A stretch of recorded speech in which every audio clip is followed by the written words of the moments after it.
사랑하는 서문교회 성도님들 안녕하세요. 고난주간의 화요일 아침입니다.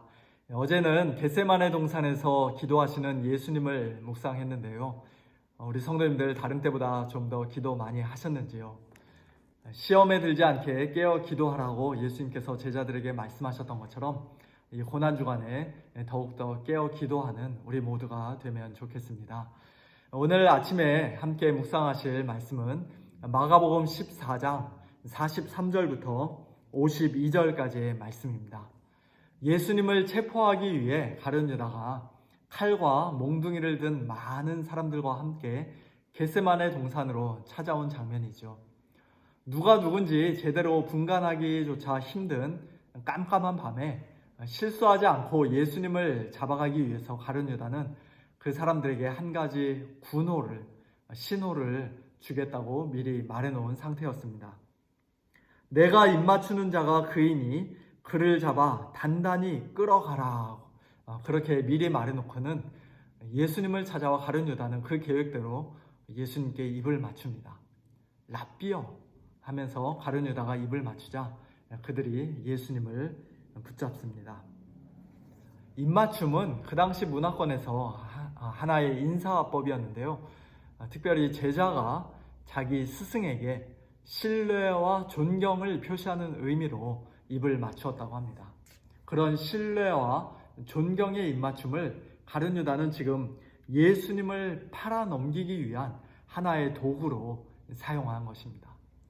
예수님을 배반하고 팔아넘긴 것만 해도 이미 엄청난 죄를 진 것인데 거기다가 자기는 예수님을 변함없이 사랑하는 척, 예수님을 존경하는 척, 그렇게 속이는 가증한 죄까지 더한 것이죠. 그런 가룟 유다의 모습을 지켜보시는 예수님의 마음이 어떠셨을까요? 혹시 오늘 우리에게도 가룟 유다와 같은 이런 거짓과 위선의 모습은 없는지 한번 돌아보기를 원합니다. 입술로는 예수님을 사랑한다 말하고 또 예수님께 사랑과 존경의 입맞춤은 하는데 특별히 고난주간이라고 이런저런 경건의 모양은 우리 삶 가운데 있는데 우리 마음의 중심은 혹시 예수님으로부터 이미 멀리 떨어져 있는 것은 아닌지요? 하나님보다 이 세상과 세상에 속한 것들을 더 사랑하고 있지는 않습니까? 만일 그렇다면 이 시간 하나님 앞에 다시금 엎드려 회개해야 할 줄로 믿습니다. 하나님, 저를 용서해 주세요. 예수님을 사랑한다고 또 하나님을 존경하고 공경한다고 그렇게 입술로는 말하지만 제 마음이 어느새 하나님으로부터 멀리 떨어져 있습니다. 주님, 그와 같은 위선의 죄에서 저를 건져주시고 저를 지켜주십시오. 그런 진실한 기도가 오늘 우리에게 있기를 원합니다. 가룟 유다가 그렇게 가증한 모습으로 예수님께 입맞춤을 하고 사람들이 예수님을 붙잡자 예수님 곁에 서 있는 자 중에 한 사람이 칼을 빼어 대제사장의 종을 쳐 그 귀를 떨어뜨립니다. 요한복음에서 이 사람의 이름이 나오죠. 칼을 휘두른 사람은 베드로고 또 칼에 맞아서 귀가 떨어진 이 사람 대제사장의 종은 말고라고 이렇게 기록하고 있습니다. 베드로는 바로 얼마 전에 예수님께 이런 말을 했었습니다. 31절 말씀 보니까요. 내가 주와 함께 죽을지언정 주를 부인하지 않겠나이다. 오늘 밤 네가 3번이나 나를 부인할 것이라는 예수님의 말씀에 베드로는 내가 차라리 주님과 함께 죽으면 죽었지 절대로 그런 일은 없을 겁니다. 그렇게 자신 있게 이야기를 했던 것입니다. 베드로가 칼을 꺼내 휘두를 때 그는 자기가 방금 전에 했었던 그 말을 분명히 기억했을 것입니다. 그리고 또 이렇게 칼을 휘두르면서 예수님께서 자기를 칭찬해 주시기를 기대했을 것입니다. 베드로야, 정말 나를 위해서 이렇게 목숨 걸고 싸워주는 제자는 너밖에 없구나. 너가 한 말은 너 정말 반드시 지키는구나. 네가 내 옆에 있어서 나는 정말 든든하다. 그런 칭찬을 기대했을 텐데 그러나 예수님께서는 베드로를 그렇게 칭찬해 주지 않으시죠. 베드로의 용감하고 이 의리 있는 행동에 예수님은 감격하지도 않으십니다. 오늘 마가복음 본문에서는 예수님께서 베드로에게 어떤 특별한 이야기를 하지 않으십니다만, 그러나 다른 복음서들을 보면 베드로가 오히려 책망을 받는 것을 보게 됩니다. 칼집에다가 네 칼을 집어넣어라. 칼로 일어선 자는, 칼을 가진 자는 칼로 망한다. 내가 12군단도 더 되는 천사들을 보내서 지금 이 상황을 당장 해결할 수도 있지만, 그러나 그렇게 하면은 성경의 말씀이, 성경의 예언이 어떻게 이루어질 수 있겠냐, 그런 식으로 예수님께서 말씀하시는 것이 기록되어 있습니다.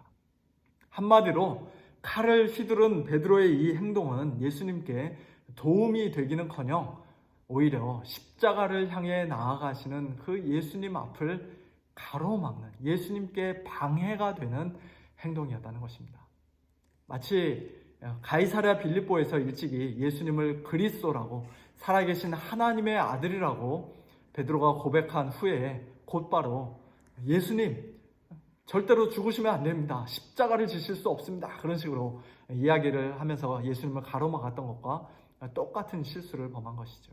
그때 예수님께서 베드로에게 뭐라고 말씀하셨습니까? 사탄아, 내 뒤로 물러가라. 네가 하나님의 일을 생각하지 않고 도리어 사람의 일을 생각하는도다.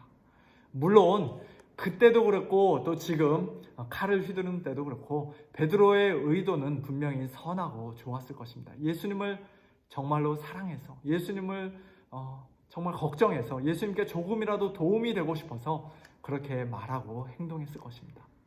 가룟 유다의 음흉하고 위선적인 모습과는 완전히 다르죠.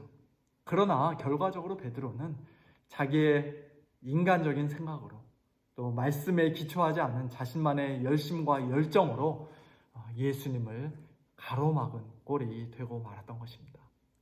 시험에 들지 않게 깨어있어 기도하라는 예수님의 말씀대로 베드로가 기도했었더라면, 깨어있었더라면 지금 이 상황에서 자기가 어떻게 하는 것이 하나님의 뜻을 이루는 것인가 바르게 분별할 수가 있었을 텐데, 그러나 기도하지 않으니까, 깨어있지 못하니까 그렇게 그저 인간적으로 생각하고 행동하다가 시험에 걸려 넘어지고 만 것이죠. 오늘 우리도 베드로와 같은 실수를 할 때가 참 많이 있는 것 같아요. 예수님을 정말로 사랑하고 또 하나님의 뜻대로 살기를 소원하지만 또 주님의 몸된 교회를 든든히 세우고 또 사랑하는 형제 자매들을 더 잘 섬기고 싶지만, 그러나 말씀과 기도 없이 그저 나의 인간적인 열심과 열정만으로 또 과거의 어떤 경험이나 이 세상적인 방법대로 그렇게 쉽게 생각하고 말하고 행동하다가 오히려 주위 사람들에게 더 큰 상처를 주고 또 하나님의 일을 그르칠 때가 종종 있는 것 같습니다. 나의 선한 의도만으로는 충분하지 않습니다. 내가 주님을 위해 죽겠습니다라는 그런 굳은 각오와 결심만으로도 충분하지 않습니다. 하나님의 선하시고 기뻐하시고 온전하신 뜻이 무엇인지 잘 분별하고 하나님께 영광 올려드리기 위해서는 우리가 하나님의 말씀에 바르게 서 있어야 되고요. 또 시험에 들지 않기 위해서는 우리가 깨어 기도해야 합니다. 오늘 하루도 그처럼 말씀과 기도에 더욱더 힘쓰시는 우리 성도님들 되시기를 우리 주님의 이름으로 축원합니다.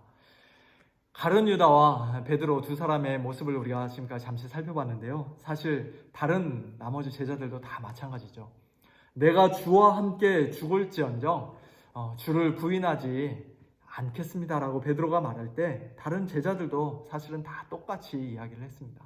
하지만 그들 중 한 사람도 남지 않고 다 예수님을 버리고 도망가고 맙니다. 또 오늘 본문 51절과 52절에서는 한 청년이 벗은 몸에 배 혼이불을 두르고 예수님 따라가다가 무리에게 잡힘에 배 혼이불을 버리고 벗은 몸으로, 알몸으로 도망하는 그런 장면이 기록되어 있습니다.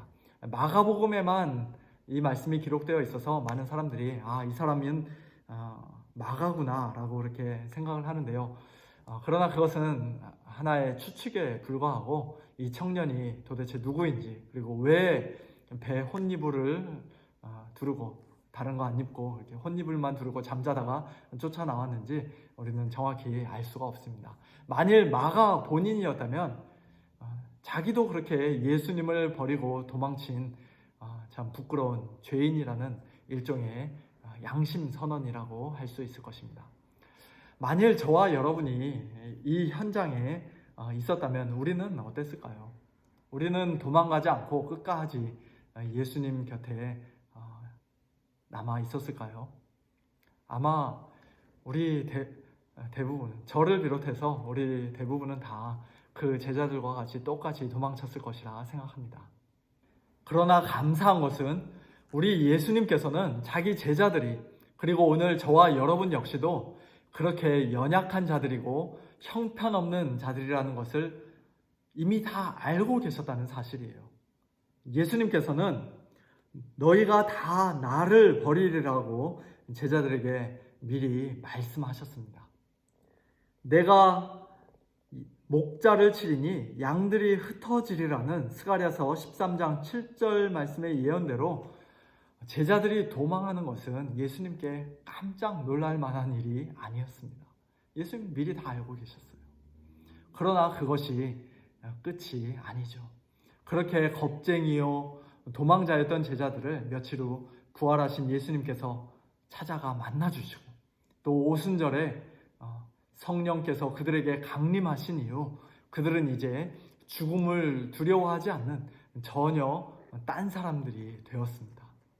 오늘 저와 우리 성도님들도 때로는 이 제자들처럼 참 너무나 부끄럽고 실망스럽기 짝이 없지만, 연약하여서 넘어지고 도망가기도 하지만, 그러나 우리 예수님께서는 우리의 그런 연약함을 전혀 모르신 것이 아니라 이미 다 아시면서 우리를 일찍이 택해 주셨고, 또 우리를 사랑해 주셨고, 그런 우리를 위해 우리 예수님께서 십자가를 져 주셨습니다.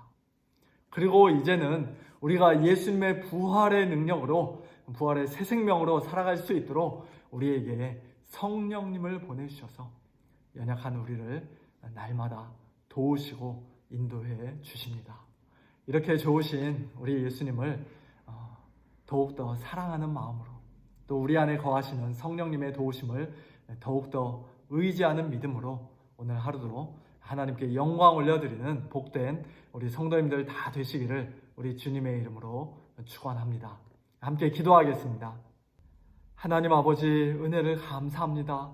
예수님께서 잡히시던 밤 제자들의 부끄럽고 실망스러운 모습을 통하여 오늘 저희들의 모습을 다시 한번 돌아보는 가운데 하나님 앞에 회개하며 또 하나님의 은혜를 구하게 하시니 감사합니다. 저희도 그들보다 나을 것이 하나도 없는 참 너무나도 연약한 자들인데, 그럼에도 불구하고 우리 주님 저희들을 먼저 찾아와 주시고 먼저 사랑해 주시고 저희들의 모든 죄를 용서해 주시고, 또 오늘도 변함없이 저희들을 끝까지 참아주시는 그 은혜에 감사를 드립니다. 하나님 아버지, 주님을 사랑한다는 저희들의 고백이 그저 입술만의 위선적인 고백이 되지 않도록 저희들의 마음의 중심을 늘 붙들어 주옵시고, 저희들 그저 인간적인 생각과 열심으로 우리 주님의 길을 가로막는 하나님의 일을 생각지 아니하고 오히려 하나님의 일을 흐르치는 그러한 어리석은 자 되지 아니하도록 말씀과 기도에 늘 깨어있게 하시며, 무엇보다도 성령 충만하여서 날마다 부활의 새 생명으로 살아가는 저희들 되어지도록 하나님 은혜를 베풀어 주시옵소서. 사랑하는 우리 성도님들, 이번 한 주간 동안 계속해서 우리 주님의 고난과 또 십자가 죽으심을 묵상하고자 합니다. 하나님, 이 시간들을 통하여 저희들 우리 주님과 더욱더 친밀한 교제를 나누게 하시고 우리 주님을 더욱더 뜨겁게 더욱더 진실하게 사랑하는 저희 모두가 되어지도록 인도하여 주옵소서. 모든 것 감사드리며 우리 사랑하는 우리 주 예수 그리스도의 이름으로 간절히 기도하옵나이다. 아멘. 우리 성도님들, 오늘 하루도 하나님의 은혜 가운데 승리하시고 내일 또 뵙도록 하겠습니다. 안녕히 계세요.